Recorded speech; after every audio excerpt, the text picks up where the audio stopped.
지난 시간까지 해서 우리가 교회론에 대한 부분을 마치고 이제 오늘부터는 종말론을 시작하려고 합니다. 그래서 오늘은 종말론을 시작하면서 그 종말론의 서론이라고 할 수 있는 것, 종말론 자체에 대해서 우리가 보도록 하겠습니다.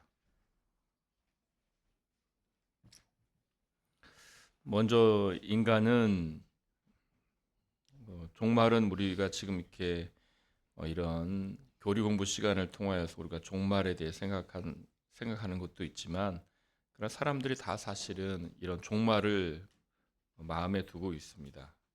이처럼 거기 있는 것처럼 인간은 미래를 예측하지요. 그래서 자기 인생의 미래도 생각하고 인류의 미래도 생각하면서 종말을 생각하고 또 염려합니다. 그래서 이 미래 또 종말에 대한 이러한 생각은 이렇게 그냥 단순히 마음에만 머무는 게 아니라 구체적인 행동의 동기를 부여하고 때때로 정책에도 연결됩니다. 그래서 뭐 일회용 컵을 사용해야 된다고 그랬다가 사용하면 안 된다고 그랬다가 뭐 예외를 두기도 했다가 또 비닐봉투를 그냥 무료로 나눠주면 안 된다. 뭐 이런 정책에까지도 연결이 됩니다. 또 뭐 환경 운동을 하기도 하고 여러 가지 일들을 하기도 하죠. 또 하루가 다르게 변하는 이 눈부신 기술들이 있습니다. 그걸 보면 사람들은 인류의 미래 종말을 또 생각합니다. 또 미래학이 정말 굉장히 부흥을 했습니다. 그래서 다양한 미래학에 대한 책들, 뭐 서점에 가면 어마어마하게 많이 나와 있습니다. 그 중에서 호모데우스라는 것이 최근에 이제 가장 많이 알려진 그런 책이 되겠습니다. 그러니까 데우스가 신, 하나님이라는 뜻이거든요. 호모는 인간이고, 그러니까 호모데우스, 그래서 인간이 신이다. 또는 인간이 신이 된다. 그래서 이제 이런 기술들이 다 과거에 신학에서 말해왔던 하나님의 속성인데 인간의 기술과 함께 그런 신처럼 되어간다. 예전에 사람들이 생각했던 신처럼 되어간다는 게 바로 호모데우스라는 책입니다. 이러한 책들을 보면서 사람들이 미래 또 종말을 생각을 더욱더 하게 되는 것이죠. 그래서 황금 시대를 맞이하는 정말 기계 인간, 그래서 트랜스 휴머니즘, 그래서 이제 뇌도 컴퓨팅이 되고 몸도 여러 가지 기계화되어서 영생에 도달하는, 그리고 이 뇌가 컴퓨팅이 되면은 이제 전지에 이제 가겠죠. 이제 이런 식으로 신의 속성을 취한다는 것이 되겠습니다. 이제 그런 시대가 인류의 황금 시대다, 이렇게 생각들을 하기도 합니다. 또 어떤 이들은 비참한 종말을 생각합니다. 그런 인간은 이걸 가지고 틀림없이 어떤 이기적인 것, 또 자기 욕심을 취하려고 할 것이다. 그래서 한순간에 인류가 종말할 수도 있다. 그렇죠? 사실 이제 이러한 두려움도 사람들이 생각을 합니다. 이 모든 게 하나로 통제가 되어지는 그 사회가 올 때 갑작스럽게 인류가 종말을 맞이할 것이고, 또 이런 많은 이제 AI 종사자들이 빨리 어떤 세계 공통적인 윤리적인 지침들을 빨리 마련하지 않으면 서로 경쟁하다가 서로 이 AI에 대한 경쟁을 어떤 제한이 없이 한계가 없이 경쟁하다가 인류가 종말을 맞이할 수도 있다. 이런 경고들을 하기도 합니다. 기술 발전을 통해 모든 약점을 극복하고 기계 인간으로서 완전 해방을 맞이할 것이라는 이 트랜스 휴머니즘을 맞이하길 기대하는 낙관주의, 진화론이 앞에 있지만 그러나 과학의 발전은 죄 문제를 해결하지 못합니다. 그러니까 늘 이 과학의 발전과 함께 인류의 미래를 비관적으로 바라보기도 하는 것이죠.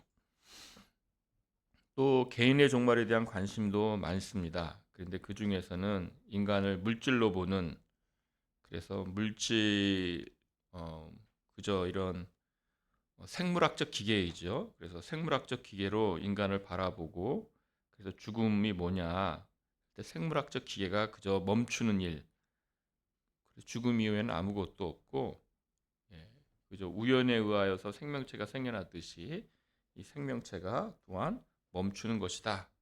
그래서 아무런 의미가 없는 어, 이제 인간이 그렇게 된 거죠. 인간의 삶이라는 게 무슨 의미가 있을까? 이런 생각을 하게 되는 겁니다. 생수의 근원되는 하나님을 버린 인간은 다른 웅덩이를 팝니다. 그래서 영원히 심긴 이 마음을 가진 이 도시에 사는 사람들은 물질이라는 현대 이성으로부터 위로를 얻지 못해서 이제, 그러니까 지금 이렇게 굉장히 물질화된 세계 같지만 실제로 조사를 해보면 이 무속이 가장 또 유행하는 시대로 합니다. 그래서 이렇게 점을 치고 다양한 방식의 점을 치고 그 무속이 굉장히 가까워 있는 시대가 되는 거죠. 예전에는 그 무속이 이렇게 텔레비전 프로그램에 나오면 항의 전화를 했습니다. 텔레비전 프로그램에 무슨 무당이 와서 점을 치거나 또는 점을 치는 이런 프로그램을 하는 것은 이제 소위 말하는 공중파 프로그램에는 나오는 일이 예전에 없었거든요. 근데 지금은 그냥 그게 너무나 흔하게 이제 등장한다는 거죠. 그만큼이나 사람들이 무속에 대한 이런 경계가 없이 쉽게 받아들이고 있습니다. 이제 명상이죠. 명상하는 것. 그래서 눈을 감고 다들 한 큰 강당에 모여서 이렇게 좋은 자리를 깔고 그 위에서 깊이 명상을 하면서 우주의 힘, 우주의 에너지, 또 신의 힘과 맞닿으려고 하는 것이죠. 이렇게 사람들은 이 물질화된 세상 속에서 자기 자신에 대하여 자기의 종말에 대해서 생각을 합니다. 그래서 어떤 사람은 죽음과 함께 나는 끝나는 것이다 이러기도 하고, 어떤 사람은 내가 죽음과 함께 나는 또 다른 우주의 우주의 에너지와 또 연결된다 이렇게 말하는, 그렇게 생각하는 생각을 합니다. 이렇게 우리가 종말은, 그래서 종말에 대한 생각은 우리가 종말론이라는 지금 주제로 이제 또 몇 주 다루게 되지만, 그러나 이런 생각들은 우리 가까이에 있는 생각들이다 이렇게 말씀을 드리려고 이런 말씀을 드렸습니다. 종말론을 통해 우리가 무엇을 다루는가? 여기서 나는 알파와 오메가요, 처음과 마지막이요, 시작과 마침이라. 그래서 마지막이다. 이게 이제 헬라어로 에스카토스, 그래서 이제 에스카톨로기, 이렇게 종말론이다 이렇게 말합니다. 성경은 하나님이 시작하신 일을 마치신다라고 말합니다. 그래서 세상 역사는 영원하지 않습니다. 순환하는 것도 아니고 영원한 것도 아니고, 세상의 이 역사는 시작이 있었던 것이고 종말이 있습니다. 그래서 이 마지막은 단순한 종결이 아니라 하나님의 영광을 위해 하나님이 시작하시고 경영하신 일의 성취며 완성이 됩니다.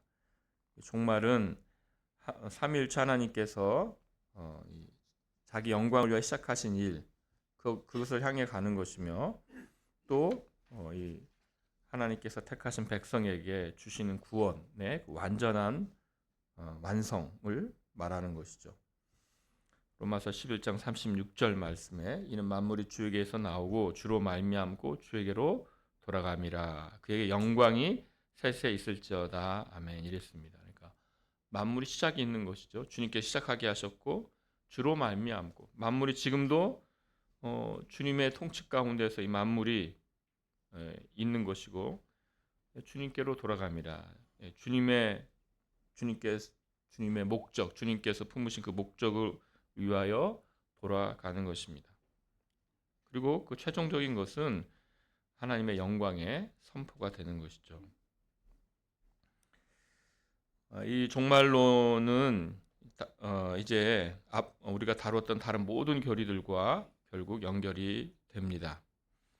우리가 신론이라는 곳에서 하나님께서 어떻게 그 손으로 하신 일을 통해 최종적으로 완전하게 영광을 받으시는가, 이제 그렇게 연결이 되겠죠. 하나님의 경륜이 어떻게 완전히 실현되는가. 또 인간론을 생각하게 되면 하나님의 형상대로 지음받은 인간이 죄를 범하여서 비참에 빠졌는데 이 죄의 파괴적인 영향이 어떻게 극복되는가라는 것이고, 이 인간을 구원하기 위하여 중보자 예수 그리스도께서 그 사역을 하셨는데 그것이 어떻게 완전히 승리를 거두는가이죠. 구원론으로 말하면 하나님의 백성의 완전한 구속과 영화에 있어서 성령님의 사역이 마지막에 어떻게 나타나는가에 대한 문제입니다. 교회라는 것은 교회의 최종적인 성화의 문제와 연결이 됩니다. 종말론이 위험해질 때가 있습니다. 언제 위험해지는가? 두 가지 경우입니다. 첫 번째, 성경이 아닌 추측이 근거가 될 때입니다.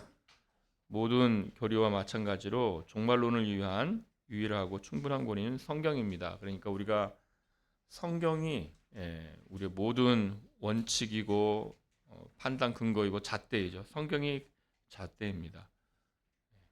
그런데 이것 말고 종말론을 미래 전문가가 나와서 미래 전문가가 또 성경과 막 연결시켜서 말한다고 해서 이것이 교리의 근거가 될 수 없습니다.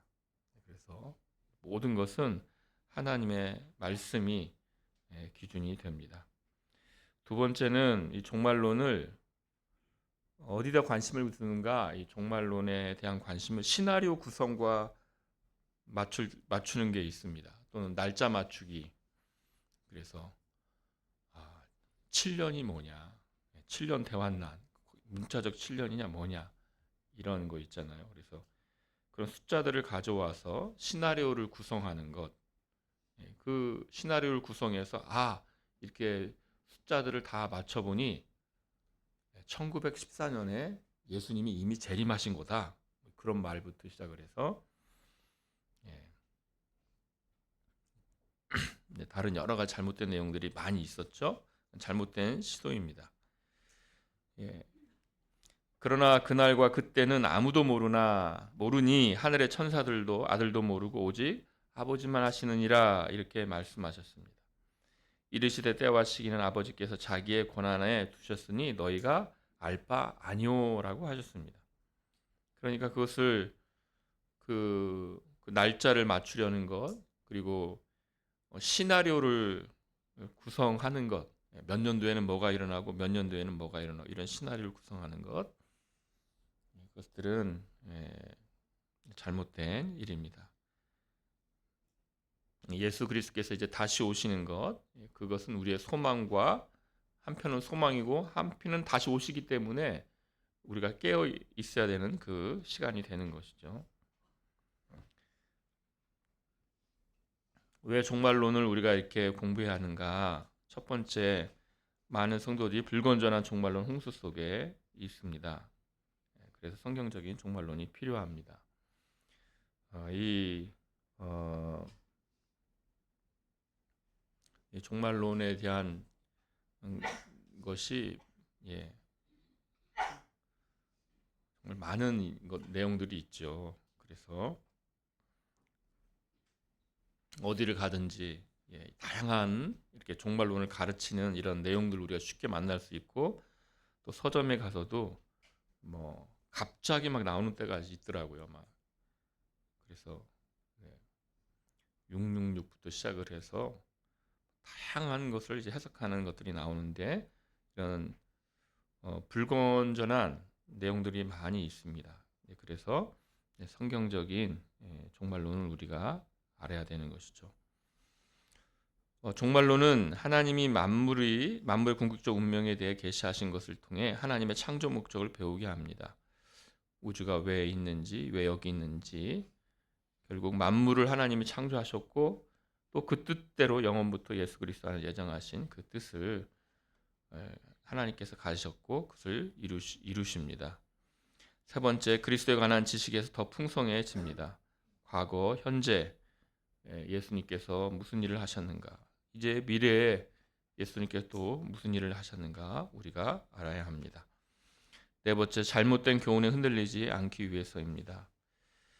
쉽사리 마음이 흔들리거나 두려워하지 말아라, 이렇게 데살로니가 교회에 경고했는데, 이런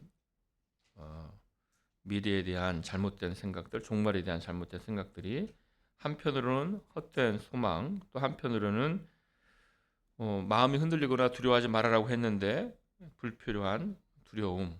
그래서 어떤 사람들은 휴거될 것이고 어떤 사람 여기 남아서 고난을 견뎌야 된다, 이런 내용들도 있죠. 이건 다 불필요한 두려움을 조장하고 또 어리석은 행동으로 이끌 수 있습니다. 그래서 한 지도자가 나타나서 내가 환상을 보았는데 하늘에 날짜가 새겨졌다.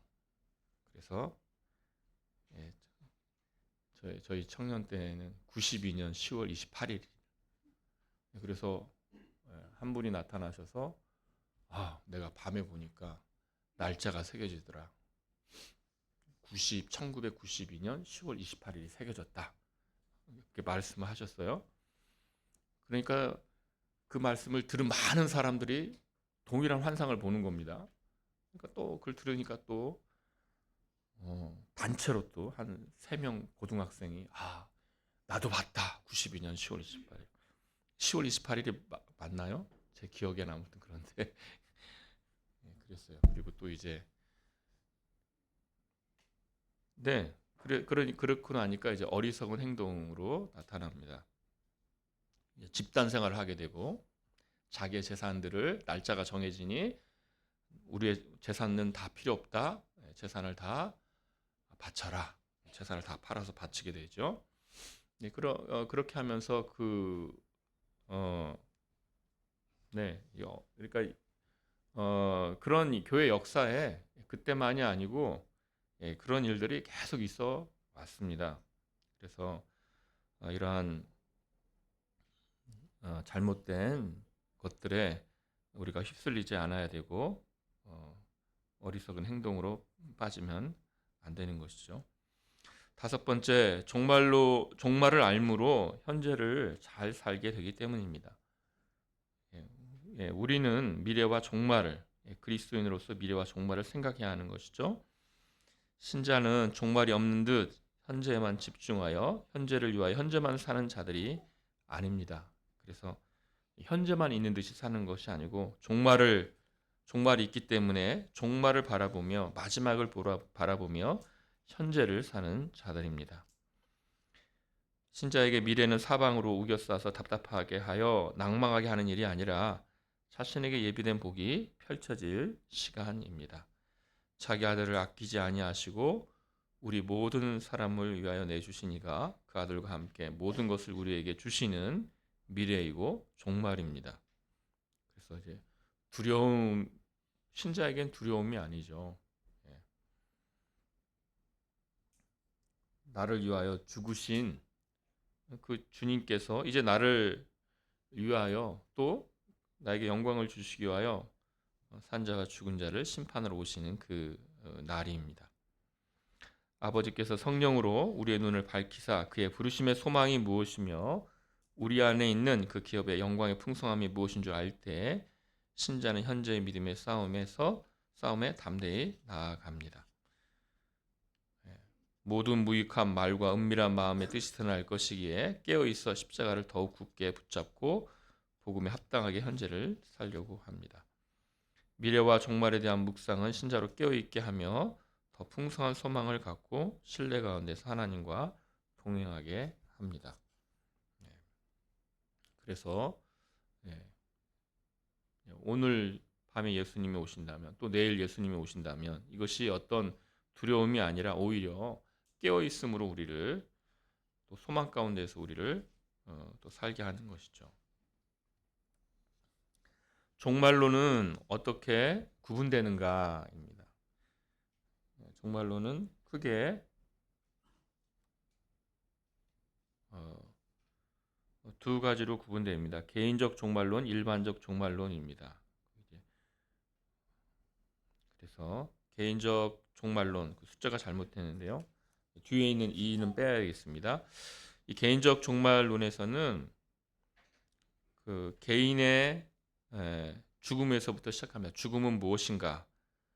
또 이 부활사의 개인의 상태에 관한 일, 이걸 우리가 중간 상태라고 그러는데요. 그래서 우리가 이제 육체적인 죽음에 대해서, 육체적 죽음이 끝이 아니지 않습니까? 그리고 영혼의 불멸에 대하여, 그리고 이제 이 중간 상태, 그래서 예수님께서 오실 때까지 그 중간에 우리의 상태는 어떠하냐, 이게 중간 상태입니다. 그 중간 상태에 대하여 다루고, 일반적 종말론에서는 예수 그리스도의 재림과 이 세상의 종말에 대한 사건들, 그래서 재림, 또 천년왕국, 부활, 최후 심판, 최후 상태, 이러한 내용들을 다루게 됩니다.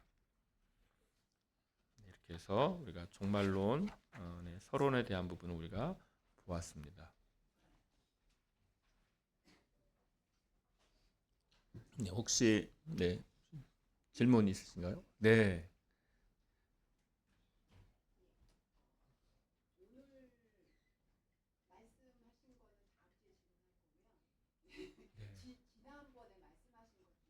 아, 예, 예, 예, 예. 고린도 교회에서 성만찬을 없인 여겨서 하나님 진노를 보이셔서 약한 자, 병든 자, 잠자는 자가 적지 않았기 때문에 성례를 중하고 귀하게 생각해야 된다 하셨어요. 네. 그렇다면 우리의 행함에 따라서 구원이 결정되는 건 아니지만 어떻게 보면 우리의 행함에 따라서 하나님의 진노 유무가 있다는 것 같이 들리거든요. 네. 근데 그거를 어떻게 이해해야 할지 네, 그거 네. 한 가지 하고요. 또 하나는요. 네. 제가 초신자 때를 돌아보면은 네.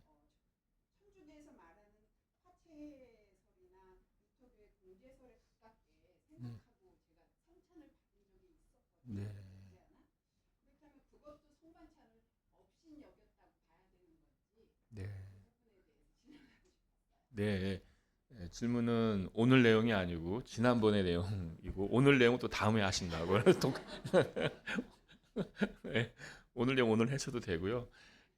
그 성만찬에 대한 질문은 두 가지 있어요. 하나는 고린도 교회가 성만찬을 잘못 행해서 약한 자, 병든 자, 이러한 내용들이 있었는데, 그러면 구원은 우리 행위에 따라 된 것이 아니라고 우리가 배웠는데, 그건 우리의 행위에 따라서 지금 하나님께서 진노하는 거 아닙니까? 라는 게 첫 번째 질문입니다.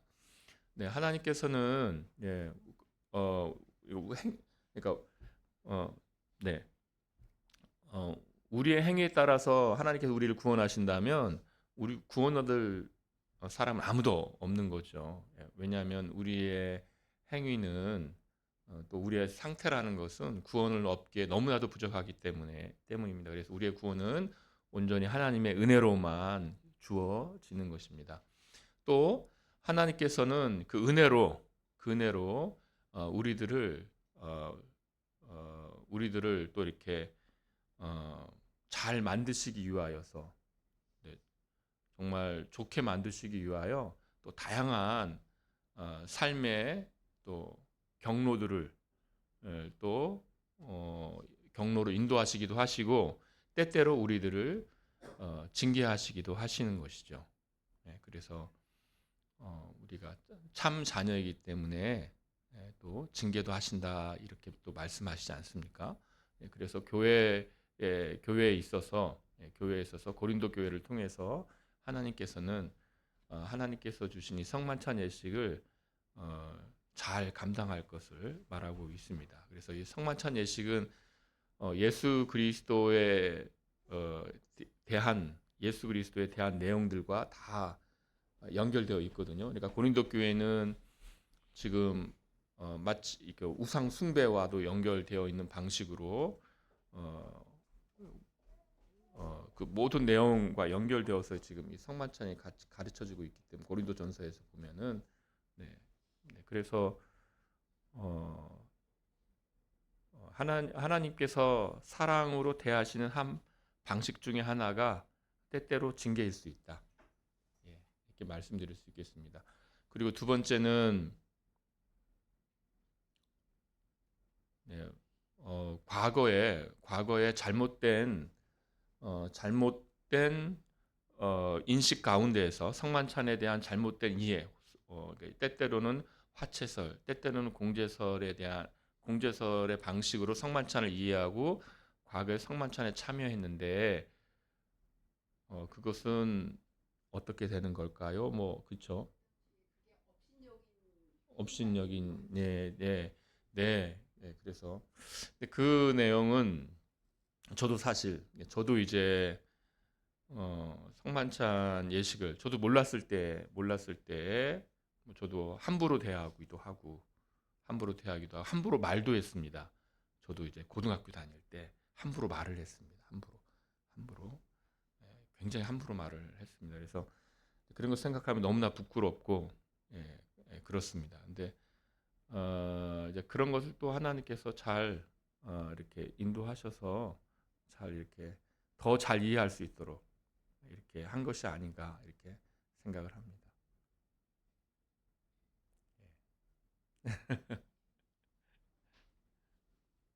네, 또 질문 있으신가요? 네, 질문 환영합니다. 오늘 할 질문 해주세요. 질문 없으신데. 네, 다음에 하지 마시고.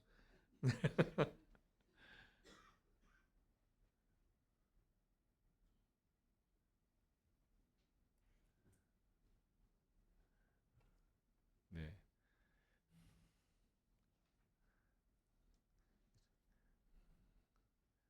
질문 없으신가요? 네, 질문 없으시면 제가 기도하고 마치겠습니다. 하나님 아버지,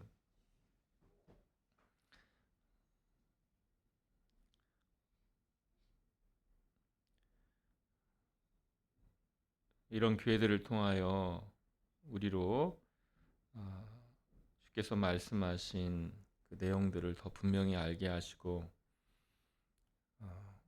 우리 안에서 더 분명히 정리되게 하여 주시니 감사합니다. 주님, 이 땅에서 우리가 살 때에 너무나 많은 내용들을 우리가 바라보고 또 듣게 되어지는데 주여, 저희가 주님의 말씀에 근거하여서 이 귀한 내용들을 주께서 가르치니 너무나도 귀한 내용들을 더 잘 알게 하시고 더 밝게 알게 하여 주셔서 우리가 이 땅에 살 때에 주께서 우리에게 주시는 복이 무엇인지 더 알아서 땅의 삶을 믿음으로 더 견디고 더 복되게 사는 자들 되게 하여 주시옵소서. 예수님의 이름으로 기도하옵나이다. 아멘.